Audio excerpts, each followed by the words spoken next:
Hey guys, today I'm gonna try out the viral pesto eggs. First, let's make our pesto.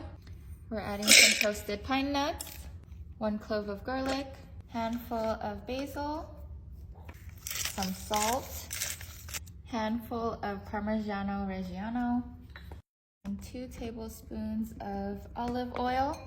Let's puree this bad boy. Look how pretty it is. I'm gonna spoon some on the pan. I'm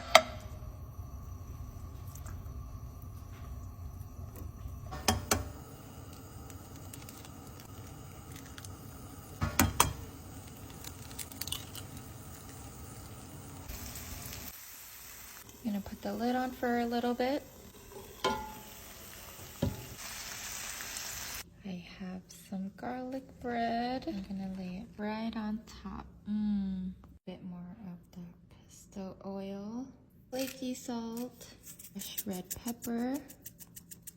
Ta-da! Looks so good. Smells amazing. Yum! Let's see if it's worth the hype.